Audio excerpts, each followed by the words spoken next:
በአሜሪካና በኢራን መካከል የተደረሰው ጊዜያዊ የተኩስ አቁም ስምምነት መፍረሱን ተከትሎ ዳግም ከፍተኛ ወታደራዊ ግጭት ተቀሰቀሰ። የመካከለኛው ምስራቅ ቀጠና ዳግም ወደ ለየለት ወታደራዊ ፍጥጫ ውስጥ መግባቱም ተረጋግጧል። ለአጭር ጊዜ ሰፍኖ የነበረው አንጻራዊ ሰላም ያደፈረሰ እና በዓለም አቀፍ የነዳጅ ንግድ መስመር ላይ ከፍተኛ ስጋት የደቀነ አዲስ ወታደራዊ ግጭት በአሜሪካና በኢራን መካከል ተቀስቅሷል። የአሜሪካ ማዕከላዊ እዝና የኢራን ወታደራዊ ከፍተኛ ባለስልጣናት በትናንትናው ዕለት በሰጡት ተከታታይ መግለጫዎች በሀገራቱ መካከል ተደርሶ የነበረው ጊዜያዊ የተኩስ አቁም ስምምነት ሙሉ በሙሉ መፍረሱንና ሁለቱም ወገኖች ለተፈጠረው አዲስ ውጥረት እርስ በርስ እየተወነጃጀሉ እንደሚገኙም ይፋ አድርገዋል። ስምምነቱ መፍረሱን ተከትሎ በሁለቱም ወገኖች በኩል የኃይል እርምጃዎች መውሰዳቸውን እየተዘገበ ሲሆን ይህም በቅርቡ በስዊዘርላንድ የተጀመረውን ሰፊ የዲፕሎማሲ ጥረት አደጋ ላይ ጥሎታል።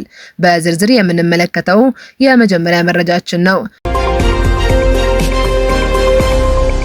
በኢትዮጵያ ዘላቂ ሰላም እንዲሰፍንና ዳግም ወደ ግጭት የሚያመሩ ማናቸውም እንቅስቃሴዎች በአስቸኳይ እንዲቆሙ የአሜሪካ ኤምባሲ ከባድ ማስጠንቀቂያን አስተላልፏል።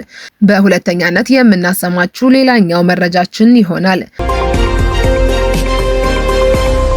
በሌላ በኩል የአሜሪካ የገንዘብ ሚኒስቴር ትናንት ምሽት ባወጣው ይፋዊ መግለጫ የሱዳንን አጥፊ የእርስ በርስ ጦርነት እያቀጣጠሉና የሰብአዊ ቀውሱን እያባባሱ ይገኛሉ ያላቸው 8 ግለሰቦችና የንግድ ተቋማት ላይ አዲስ የኢኮኖሚ ማዕቀብ መጣሉን አስታውቋል። በዝርዝር የምንመለከተው ሌላኛው ጉዳያችን ነው። ሰላም ጤና ይስጥልን የተከበራችሁ የኢንፎ ሚዲያ ቤተሰቦች እንደምንሰነበታችሁ፣ አብራችሁን ስትቆዩ እነዚህን ሌሎች መረጃዎች ታደምጣላችሁ። ለዚህ ቻናል አዲስ ከሆናችሁ ፈጣንና ታማኝ መረጃዎች እንዲደርሷችሁ ሰብስክራይብ በማድረግ ቤተሰብ ይሁኑ። አሁን ወደ ዝርዝር መረጃዎቻችን ልውሰዳችሁ። የአሜሪካ ማዕከላዊ እዝ ባወጣው ይፋዊ መግለጫ እንዳስታወቀው ኢራን በዓለም አቀፍ የንግድ መርከብ ላይ የሰው አልባ አውሮፕላን ጥቃት መሰንዘሯን ገልጿል። ማዕከላዊ እዙ ይህንን ድርጊት የተኩስ አቁም ስምምነቱን በግልጽ የጣሰና የዓለም አቀፍ የባህር ላይ ንግድ ደህንነትን ለአደጋ ያጋለጠ ተግባር ሲል ፈርጆታል። አሜሪካ ለዚህ የድሮን ጥቃት ምላሽ በሚሆን መልኩ በኢራን ግዛት ውስጥ በሚገኙ ሚሳኤል ማከማቻዎች፣ የሰው አልባ አውሮፕላን ጣቢያዎችና የራዳር መሰረተ ልማቶች ላይ ተከታታይና ያነጣጠሩ የአየር ድብደባዎችን መፈጸሟን የጦር ክፍሉ በዝርዝር አስታውቋል። በሌላ በኩል የኢራን መንግስት የቀረበበት የአሜሪካን ክስ ሙሉ በሙሉ ውድቅ ማድረጉን የሀገሪቱ የመንግስት መገናኛ ብዙሃን ዘግበዋል። የቴህራን ባለስልጣናት ባወጡት መግለጫ የሀገሪቱ የጦር ኃይሎች የተኩስ አቁም ስምምነቱን በምንም መልኩ እንዳልጣሱ በመግለጽ ይልቁኑ አሜሪካና እስራኤል የተኩስ አቁም ስምምነቱን መጀመሪያ የጣሱና ቀጠናውን ወደ አለመረጋጋት የከተቱ አካላት ናቸው ሲሉም ከሰዋል። የኢራን ፓርላማ የብሔራዊ ጸጥታና የውጭ ጉዳይ ፖሊሲ ኮሚቴ ሰብሳቢ ኢብራሂም አዚዚ የተሰነዘረውን የአየር ጥቃት አስመልክተው በሰጡት መግለጫ የአሜሪካን እርምጃ ግዴለሽነት የተሞላበትና የተኩስ አቁም ስምምነቱን በይፋ የናቀ ሲሉም ኮንነዋል። ሰብሳቢው አክለውም ይህ ድርጊት ዋሽንግተን ለድርድርም ሆነ ለተኩስ አቁም መርሆች ቁርጠኝነት እንደሌላት በተግባር ያሳየችበት ነው ብለዋል። ይህ የጥቃት እርምጃ ለአሜሪካ ውድቀትንና ጸጸትን እንደሚያስከትል የገለጹት ኢብራሂም አዚዚ የወቀሳ ጨዋታው ከእንግዲህ አይሰራም ሲሉ ማስጠንቀቂያን ሰጥተዋል። ከዚሁ ጋር ተያይዞ የኢራን እስላማዊ አብዮታዊ ጥበቃ ጦር ባወጣው ወታደራዊ መግለጫ አሜሪካ በኢራኗ ሲሪክ ደሴት ላይ የሰነዘረችውን ጥቃት የሀገሪቱ የባህርና የአየር ኃይል መከላከያ ክፍሎች ሙሉ በሙሉ ማክሸፍ መቻላቸውን አስታውቋል። ይሁን እንጂ የአብዮታዊ ጥበቃ ጦሩ ይህ ወታደራዊ ጥቃት ያለ ምላሽ አይቀርም ያለ ሲሆን ተገቢ በሆነ ጊዜና ቦታ ፈጣንና ወሳኝ ምላሽ እንደሚሰጥም በይፋ አስጠንቅቋል። ይህ አዲስ ወታደራዊ ፍጥጫ ሁለቱ ሀገራት በቅርቡ በስዊዘርላንድ መዲና ያደረጉትን የዲፕሎማሲያዊ ጥረት እጅግ አሳሳቢ ደረጃ ላይ ጥሎታል። በሀገራቱ መካከል ምንም አይነት የመጨረሻና ቋሚ የሰላም ስምምነት ያልተፈረመ ሲሆን በስዊዘርላንድ ተካሂዶ የነበረው ውይይት የጊዜያዊ ተኩስ አቁም ለማድረግና እሱን ተከትሎ ለቀጣይ ሰፊ ድርድሮች መነሻ የሚሆን ፍኖተ ካርታ ለማዘጋጀት የተደረገ እንደነበርም ይታወሳል። ያ የድርድር ማዕቀፍ በሂደት ለመፍታት ያለመው መሰረታዊ አጀንዳዎች የቀጠናዊ ጸጥታና የወታደራዊ እንቅስቃሴዎችን መገደብ፣ በኢራን ላይ የተጣሉ ዓለም አቀፍ የኢኮኖሚ ማዕቀቦችን ማንሳትና የኢራንን የኒውክሌር ፕሮግራም የተመለከቱ ውዝግቦችን በሰላማዊ መንገድ መፍታት የሚሉ ነበሩ። የስዊዘርላንድ ውይይት ተከትሎ በዓለም አቀፍ የንግድ መስመር ላይ ወሳኝ ስፍራ የምትይዘው የሆርሙዝ ሰርጥ በተወሰነ መልኩ መረጋጋት ታይቶባት የነበረ ሲሆን የዓለም የነዳጅ ዋጋም በከፍተኛ ሁኔታ አሽቆልቁሎ እንደነበር ይታወሳል። ይሁን እንጂ ትናንት በሁለቱም ወገኖች የተሰነዘሩት ክሶችና በተግባር የታዩት ወታደራዊ እርምጃዎች የጊዜያዊ ተኩስ አቁሙን አደጋ ላይ የጣሉና ቀጠናውን ዳግም ወደ ከፍተኛ የጸጥታ ስጋት የከተቱ መሆናቸውም እየተገለጸ ይገኛል። በኢትዮጵያ የሚገኘው የአሜሪካ ኤምባሲ በይፋ ባወጣው መግለጫ በትግራይ ክልል የነበረውን ደም አፋሳሽ ጦርነት ለማስቆም የተፈረመው የፕሪቶሪያው የሰላም ስምምነት ሙሉ በሙሉ ተግባራዊ እንዲሆን በድጋሚ ጥሪ አቅርቧል። የአሜሪካው አምባሳደር ኤርቪን ማሲንጋ ባስተላለፉት መልእክት ሁሉም ወገኖች ከማንኛውም ሰላሙን ሊያደፈርሱ ከሚችሉ ድርጊቶች እንዲታቀቡና ልዩነቶቻቸውን በውይይት ብቻ እንዲፈቱ አሳስበዋል። ይህን መግለጫ ይፋ የሆነው ዋሽንግተን በኢትዮጵያ የሰላም ሂደቱን ያደናቅፋሉ ባለቻቸው የህወሓት ባለስልጣናት ላይ የቪዛ እገዳ መጣሏን ካስታወቀች ከአንድ ሳምንት በኋላ መሆኑ ጉዳዩን ይበልጥ አሳሳቢ አድርጎታል።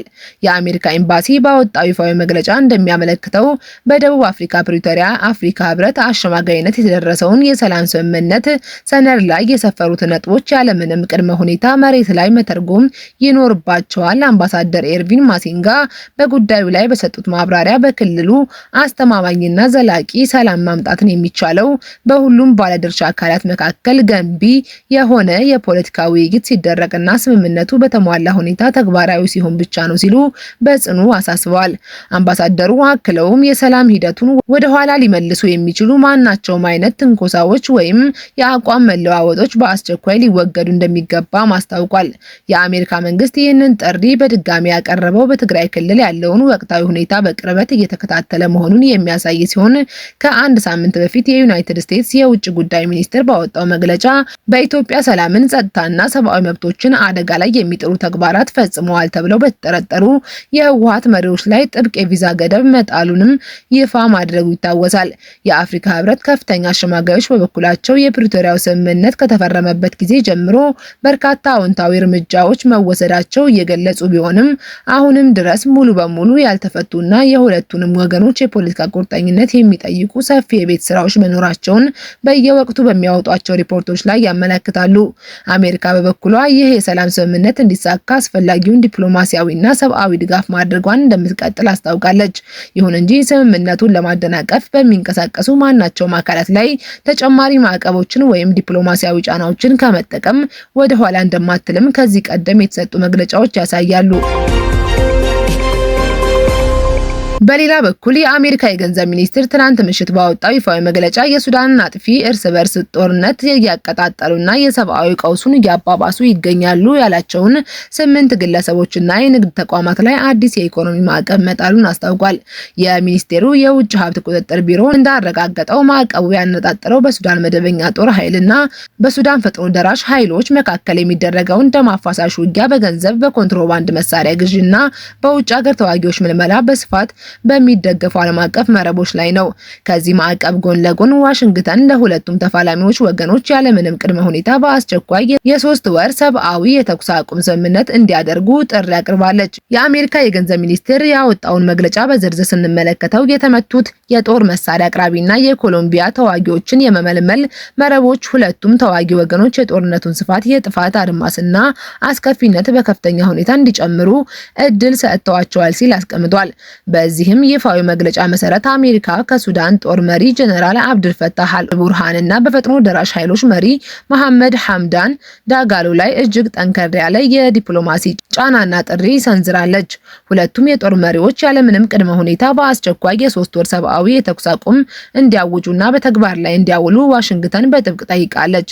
ይህ የተኩስ አቁም ስምምነት በሚሊዮን ለሚቆጠሩ ተፈናቃዮችና ተረጂዎች አስቸኳይ የሕክምናና የምግብ እርዳታ ለማድረስ ንጹሃንን ከአየርና ከከባድ መሳሪያ ጥቃቶች ለመጠበቅ እንዲሁም ለዘላቂ ሰላም ድርድር መንገድ ለመክፈት ወሳኝ መሆኑን የውጭ ጉዳይ ሚኒስቴር ባለስልጣናት አስገንዝበዋል።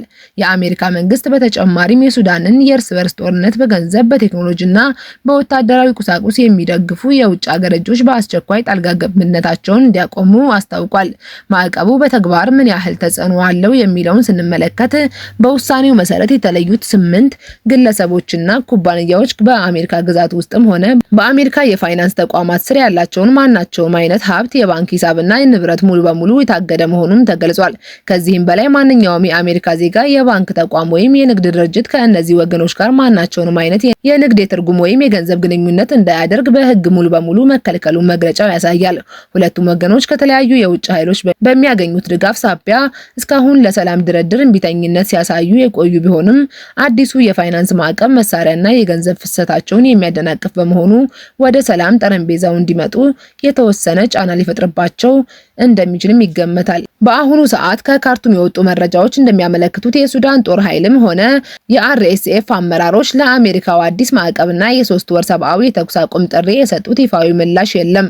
ይሁን እንጂ በአገሪቱ የተለያዩ ግዛቶች በተለይም የዳርፉርና በዋና ከተማዋ ካርቱም አካባቢ አሁንም መጠነ ሰፊ የተኩስ ልውውጦች እንደሚሰሙ የሰብአዊ መብት የተሟጋቾች ሪፖርት ማድረጋቸውን ቀጥለዋል። የተባበሩት መንግስታት ድርጅትና የአፍሪካ ህብረት በበኩላቸው የአሜሪካን የተኩስ አቁም ጥሪ የደገፉ ሲሆን የሱዳን ህዝብ ከአሁን በኋላ የጦርነት መቅሰፍት መሸከም የማይችልበት ደረጃ ላይ መድረሱን በመግለጽ ወገኖች የጦር መሳሪያቸውን በአስቸኳይ እንዲያስቀምጡም ጥሪያቸውን አሰምቷል። ለዛሬ ያዘጋጀናቸው መረጃዎች እነዚህ ነበሩ። ስለተከታተላችሁን እናመሰግናለን። ለቻናላችን አዲስ የሆናችሁ ሰብስክራይብ በማድረግ ቤተሰብ ሁኑ። መረጃው ለብዙዎች እንዲደርስ ቪዲዮውን ላይክ ማድረግ እንዳትረሱ። በሌሎች አዳዲስ መረጃዎች እስከምንመለስ መልካም ቆይታ